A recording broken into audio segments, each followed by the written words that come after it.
Hi, I'm Christy from Valley City High School, and I am thrilled to be able to talk with you about poetry out loud. We've been using it for about 2 years at our high school, so I'm a beginner too, but I've seen enough to know that I love it. I want to keep using it, and I'd love to share about it. So if you would grab a mug, let's talk some poetry out loud. Now, I had a very personal experience with poetry this past spring. I had just memorized Edna St. Vincent Millay's Dirge Without Music, and I memorized it as a student example to share with them. I want them to see that memorizing poetry is not easy. I want them to see my struggle too. It's not easy, but it's worth it. So I just memorized it, and then I lost both of my grandmas within 1 month, and the words from that poem kept circling back and helping me through that time. And they were giving me the words I needed to just object to that great loss. And then I remembered this is what poetry does. It lets us connect with others and gives us those words to express the things that we are feeling. I probably deleted quite a few emails about poetry out loud. I know I did. I read the subject line. I didn't know what it was. It didn't sound like something I was interested in. I thought probably you had to make up your own lyrics, stand in a circle, and most likely rap. I was not interested in any of that. But then when we had to design a public speaking course for our high school, and that was my job, all of a sudden poetry out loud, well, I thought I'd better at least see what it was. So I actually read through an email and I was hooked at that point. It looks nothing like the last slide. It looks a lot like this slide. Poetry out loud is orderly. It prizes language just the way the author wrote it, not making up lyrics. Nobody stands in a circle. And I decided it was something that I would like to try. Right now, we have about 20 to 25 schools each year that participate in North Dakota's Poetry Out Loud. It happens in every state. And we have 194 that could be participating. So there's definitely some room to grow. And while we're talking about misconceptions, I think it would be important just to say this is not speech. It's not scored like speech. It's not coached like speech. And on the plus side, don't feel that you have to be a speech coach to take this on. I am not. And I think sometimes that I actually like it more because of that, because this is the one thing, the one competitive thing that I pour myself into throughout the year. To a speech coach, it might feel like, oh, just another event and we already do poetry, but it's so different. Poetry out loud requires a student to pay attention to the poem, to the meaning, to the interpretation, to make it their own, to internalize it, and then to share that back out with the rest of us. But it's always true to the author's words. And there are no points for drama or extra drama. In fact, you'll be docked if you get too dramatic when you're sharing a poetry out loud recitation. So it's not to be confused with speech.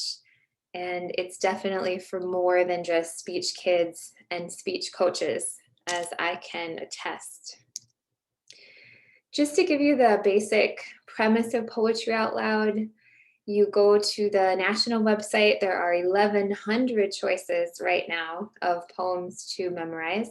Students can search, and they have really nice search features. They can browse by subject, baseball, fishing, farming, whatever they're interested in.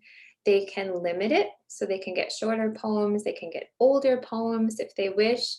If they know a poet, they can search that way by collection or theme, by form, or sometimes students just give me random poems, hit me with the next one.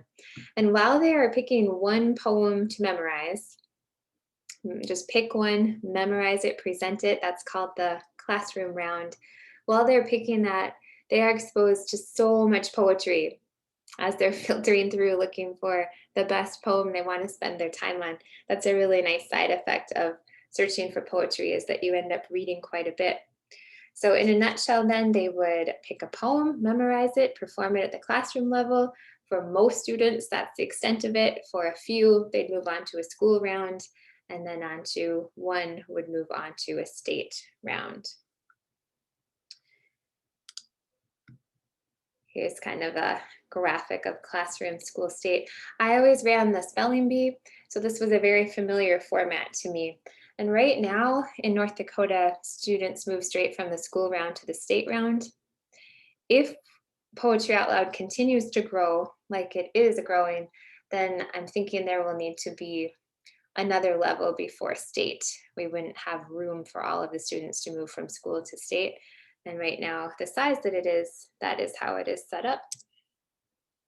And I know I'm preaching to the choir here about why poetry, why is it so important? So I think I'll just stop here and just show you a few reasons that are built into the Poetry Out Loud concept, but also think about how could we make our students see these benefits? How could we make sure that our students are getting these benefits out of our poetry? So I'll just click through these slides and let you read.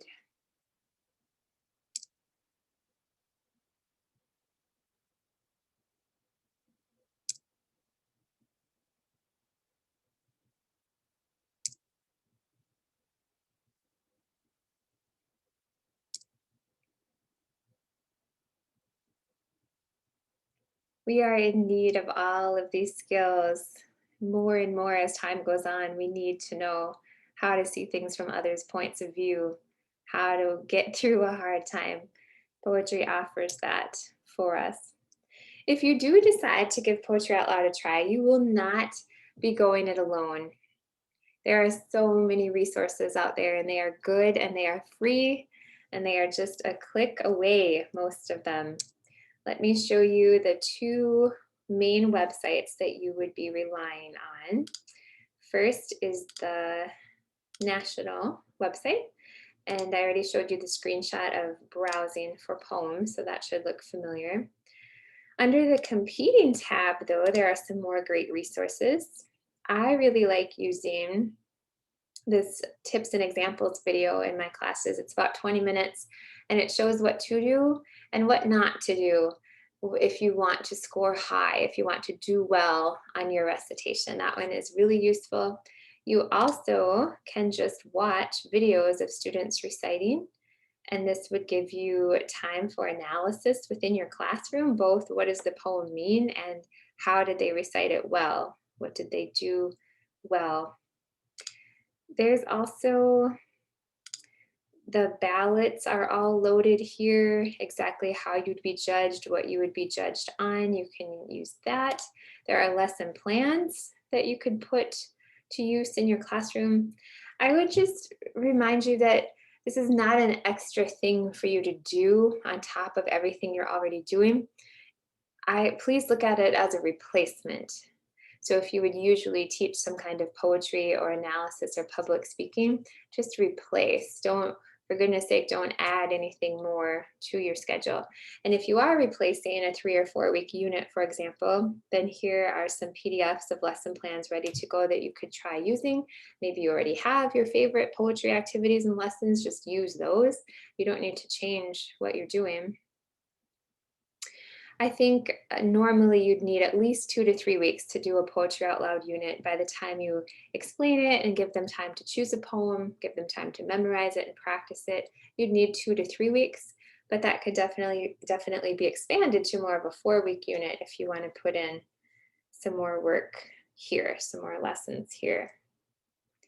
Okay, so this website has a lot, and then the state website, this would be less about how to do it and more about the logistics for our state. So if you want to register, you can find the registration form downloaded. It tells you who to email it to. You could also find dates for when things are happening. And you can find more about the Poets in Schools grant on here too. Once you have registered for Poetry Out Loud, you have access to requesting a poet to come to your school and do a reading or do a workshop with your students. That's all part of the package if you have registered, and it's first come, first serve grant funds to make that happen. So those are great resources. And then going back to more, once you've registered, you'll get a printed resource packet in the mail. So you can keep things kind of at your fingertips on your desk. And then I would say the most valuable resource that Poetry Out Loud has to offer for us is the director, Rebecca Engelman.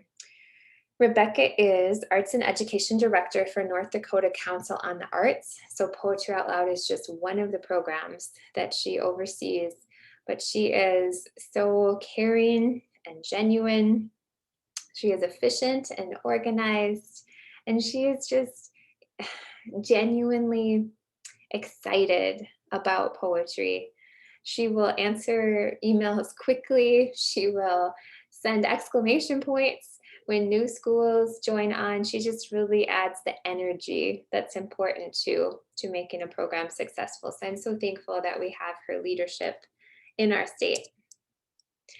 When you register, let's see, we've already talked about you get your informational packet and a resource book. We talked about the being able to access the grant money for having a poet at your school. The other thing is a $100 stipend, which is so nice to get when you are going to host, especially your school level. It's nice to be able to have the little touches, such as having some cookies out or some drinks or maybe some coffee gift cards for winners or for judges. All those things you probably would have bought with your own money, you get a little help with through the Poetry Out Loud grant money. So that is a really nice bonus that comes with registration. Just to give you a few more ideas, you already know the order of the rounds. For the classroom round, you can certainly just present it in front of the room. I do take my kids out to a local coffee shop. We're pretty lucky to be downtown Valley City, not lucky for parking. We're lucky for being able to walk to the courthouse or to the museum. We have several coffee shops within walking distance. So I do take my students there for the classroom rounds. I invite parents, community members can wander through. It just raises the bar a little bit on making sure that they have it memorized and they're ready to go public with their recitation. I have them print several copies of their poems. They give one to a prompter. I have one as I'm listening, and then they have one that they have memorized and are no longer looking at. I have done a Survey Monkey the last 2 years with who should move on to the school contest. And I know that's a little bit scary to put that power into the students' hands, but when you have a classroom of 20 to 25 and they all pick their top 3, I found the truth rises to the surface. It's always matched my own thoughts and my own ballots that I'm filling out. You only need one judge, so I just make that myself. You only need one judge at the classroom level. So then we have our school level, and right now we're running it with maybe 5 or 6 students who've been invited from classroom rounds, and they can decline, and sometimes they break my heart, and they do. But if they do move on, then I want that school level to be a little higher bar. So I ask for the school theater. I require them to dress formally. That's when I would maybe get the girl, if it's girls presenting, I might maybe get them a flower. You'll need a lot of help with the school round. You need an accuracy judge, a prompter, a tabulator, 2 or 3 judges that are actually judging the recitations, and then you yourself are so busy adjusting the mic each round and checking on the climate of the theater, making sure everyone's pen is writing. You are just kind of in charge of the whole day, so you can't really be a judge at that point. I have some ideas for help on the next slide. There's a single mic in the center of the stage because that mimics the state competition. And then I asked our admin if they would sponsor a $50 cash prize for our school champion. They said, no, that's not policy. So they said, not even a gift card. But then we had the idea that Mrs. Brandt, our principal, she was willing to go out and fill a basket with the students' favorite things. So as long as they would make a list of their favorite food and drinks, etc., she would go out and shop, and she could get around the policy by giving them a basket full of things on their way to state. So we've made that a fun tradition at our school level. When it comes to state, that is so much fun. I've only been in on one in-person state contest. That was at the Heritage Center in Bismarck 2 years ago. And it is my last fond memory before before the world shut down. That was about the last normal thing I got to do. I took a student named Katie. We went the night before because of roads. We were treated like royalty. We were given swag bags with chocolate and a Barnes and Noble gift card, poetry books. I got to just sit in that theater and soak in the beautiful poetry. All I had to do was drive. It was such a great day. And this last year then went to video submissions for COVID. This is Lily on the screen, and she placed second overall. So she missed going to DC by just one place. And that was just run so professionally. Just Rebecca ran that with such creativity and efficiency. We got the boxes of prizes and things we would have gotten at state. They came with balloons that popped out of the box when we opened them. It's just, she still made it a lot of fun, even from a distance. And Lily, with her second place, also earned me $200 to spend on poetry supplies for my classroom. That was a really nice perk that I spent on Amazon in about 7 or 8 minutes. It was gone. Can't wait to use those resources this week. As far as asking for help with that school level, if you have a college in or near your town and you have future English teachers attending it, ask them, have them come over and judge. I think that they have really enjoyed their time doing that. And then with that $100 stipend, you can treat them to a little coffee outing or something for their time. If you don't have college students around, then community members or parents. I do ask the principal to come down too if she's available and be one of the judges. So when she makes that $50 basket, she kind of knows who's getting the basket and why. But don't try to go it alone. Definitely ask people to help you. If you're not ready for the whole competitive different rounds, if you don't want to run all of that yet, you can just dabble.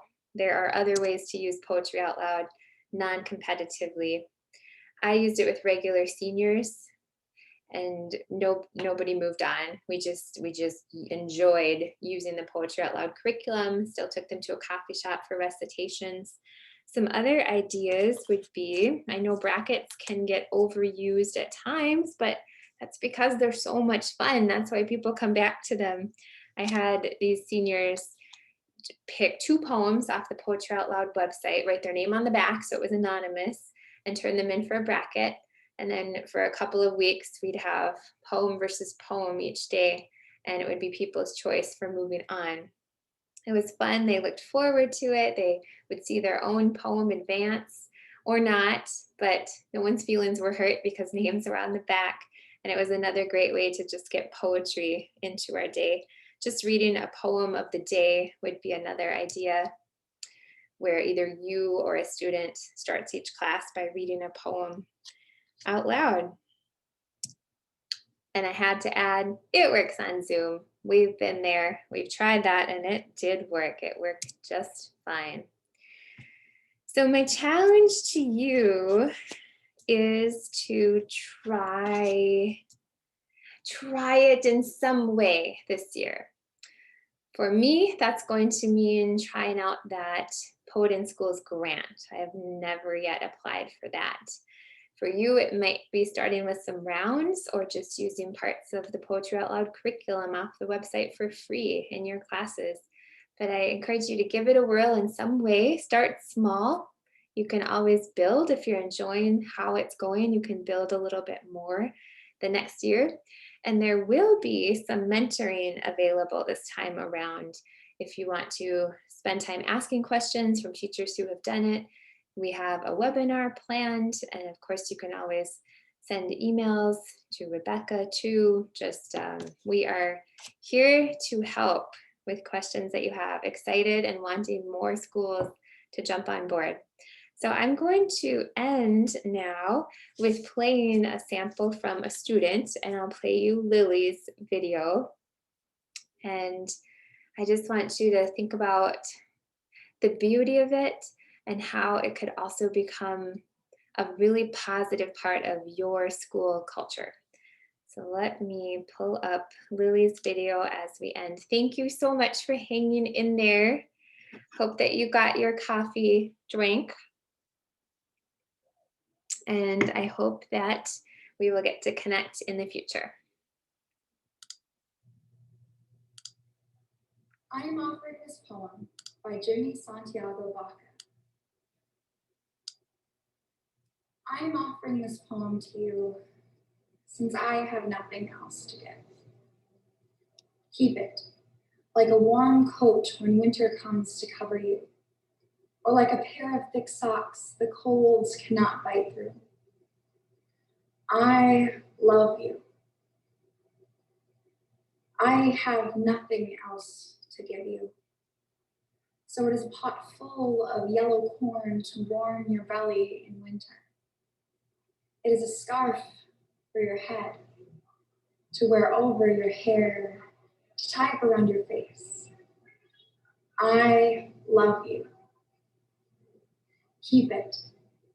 Treasure this as you would if you were lost, needing direction in the wilderness life becomes when mature. And in the corner of your drawer, tucked away like a cabin or hogan in dense trees, come knocking, and I will answer, give you directions, and let you warm yourself by this fire, rest by this fire, and make you feel safe. I love you. It's all I have to give, and all anyone needs to live, and to go on living inside when the world outside no longer cares if you live or die. Remember, I love you.